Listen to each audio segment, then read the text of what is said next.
Baiklah,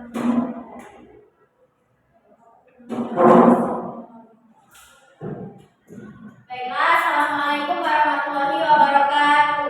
Waalaikumsalam warahmatullahi wabarakatuh.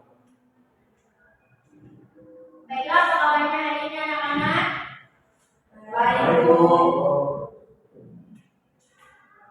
Hari ini ada yang tidak hadir? Hadir semua.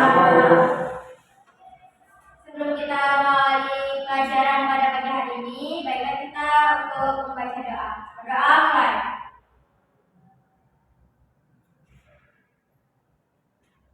Berdoa selesai.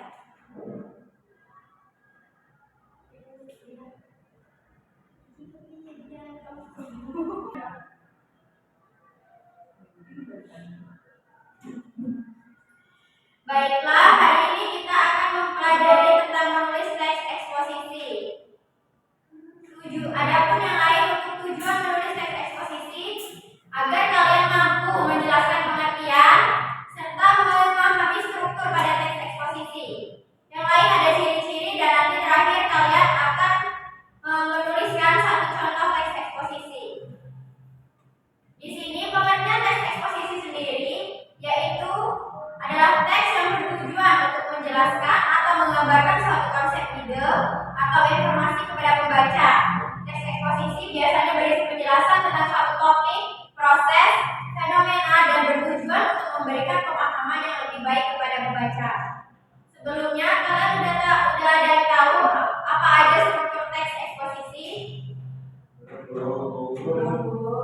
Di sini struktur teks eksposisi itu ada 5. Yang pertama ada pendahuluan, yang kedua ada definisi, yang ketiga penjelasan, yang keempat contoh, dan yang terakhir kesimpulan. Pendahuluan itu sendiri biasanya berisi memperkenalkan topik yang akan dibahas dan memberikan gambaran umum tentang isi teks. Pada definisi, bagian ini menjelaskan konsep yang akan dibahas dalam teks, dan pada bagian penjelasan atau eksplanasi, bagian ini menjelaskan secara lebih rinci tentang topik yang akan dibahas termasuk contoh, fakta, dan data yang relevan. Jadi teks ini merupakan teks yang ditulis secara fakta atau bukan melarang sendiri. Dan yang terakhir ilustrasi. Bagian ini memberikan contoh-contoh yang relevan untuk memperjelas penjelasan. Jadi di sini nanti mungkin di terakhirnya ada gambaran yang berupa ilustrasi yang seolah-olah kalian itu memahami teks itu sendiri. Yang terakhir itu ada kesimpulan.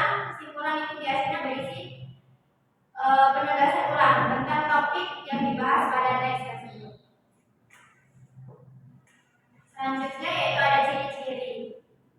Ciri-ciri teks eksplanasi itu juga ada 5. Yang pertama itu menjelaskan konsep, yang kedua objektif, yang ketiga fakta, yang keempat logis, dan yang kelima itu jelas. Menjelaskan konsep yang dimaksud itu yaitu kita menuangkan ide atau informasi kepada pembaca dalam suatu teks tersebut. Yang kedua itu objektif. Teks eksplanasi bersifat objektif, artinya tidak opini atau pendapat pribadi.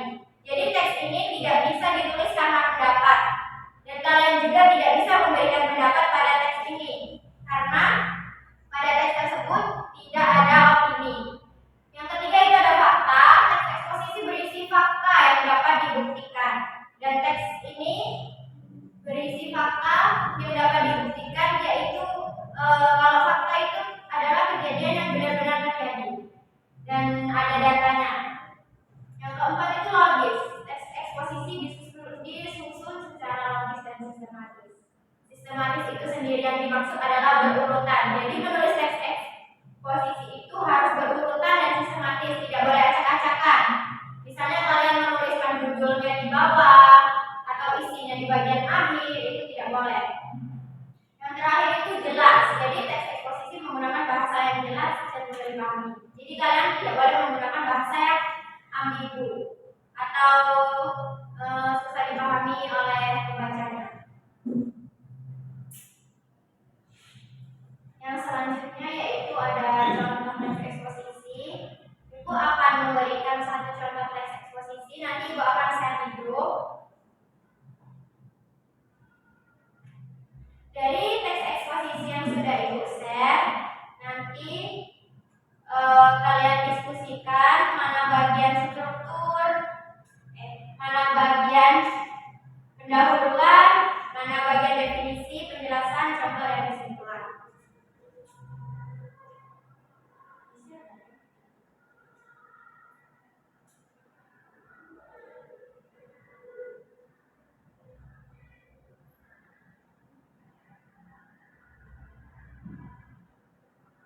Baik, kalian kalau presentasi langsung bisa ada. Silakan kalian simak video yang saya berikan itu. Orang yang pernah terinfeksi COVID-19 harus menunggu paling tidak 2 bulan untuk bisa mendapatkan vaksin. Hampir semua tidak. Baiklah, ibu beri waktu kalian 15 menit untuk mendiskusikan itu, dan nanti kalian akan mempresentasikan bagian-bagian struktur pada teks eksposisi yang telah ibu bagikan di dalam. Silakan dibaca dulu teks eksposisinya, dipahami di mana letak struktur yang telah ibu jelaskan tadi.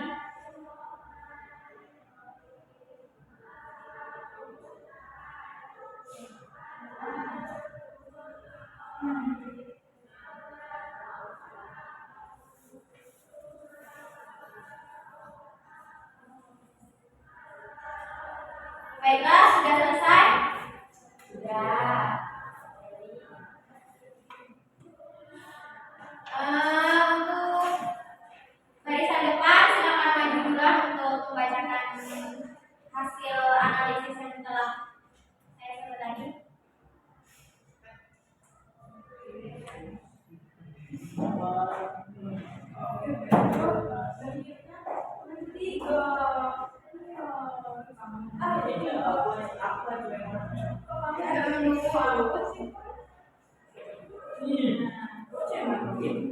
Silakan untuk dipresentasikan hasilnya. Tesis pernyataan pendapat di era perkembangan teknologi informasi yang pesat seperti sekarang, akses terhadap internet dan perangkat digital sudah menjadi hal yang belum ditemukan di lingkungan masyarakat, termasuk di kalangan anak usia sekolah. Dan pada rangkaian argumen terdapat pada pertama, literasi digital membantu anak menilai informasi yang benar dan salah. Di dunia maya tersebar berbagai konten, mulai dari yang edukatif hingga berita bohong atau hoax.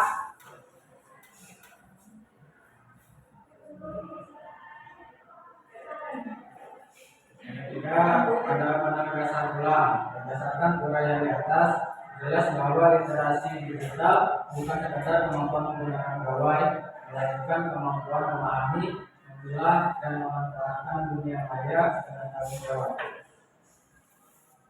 Demikian tadi diskusi dari kelompok kami. Jadi wassalamualaikum warahmatullahi wabarakatuh.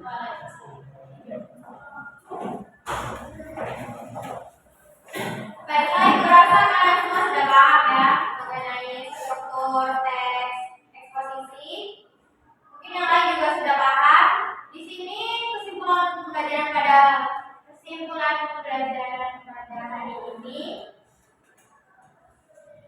Dengan demikian dapat disimpulkan bahwa teks eksposisi adalah jenis teks yang bertujuan untuk menjelaskan atau menggambarkan suatu konsep, ide, atau informasi kepada pembaca. Teks eksposisi memiliki struktur yang terdiri dari pendahuluan, definisi, penjelasan, contoh, dan kesimpulan. Melalui teks eksposisi kita dapat memperoleh pemahaman yang lebih baik tentang suatu topik dan meningkatkan kemampuan berpikir kritis dan analitis. Oleh karena itu, penting bagi kita untuk memahami dan menguasai teks eksposisi dalam pembelajaran bahasa Indonesia. Baiklah, sebelum ditutup, Ibu akan memberikan kalian tugas untuk menulis satu contoh teks eksposisi dan harus beserta strukturnya ditulis secara terstruktur dan sistematis. Kalian tulis satu contoh saja. Dan minggu depan nanti saya tugasnya harus dikumpul. Kalian paham? Saya rasa pembelajaran kita cukup pada pagi hari ini. Lebih dan kurangnya saya mohon maaf. Pada Allah saya mohon ampun. Saya akhiri. Wassalamualaikum warahmatullahi wabarakatuh. Waalaikumsalam.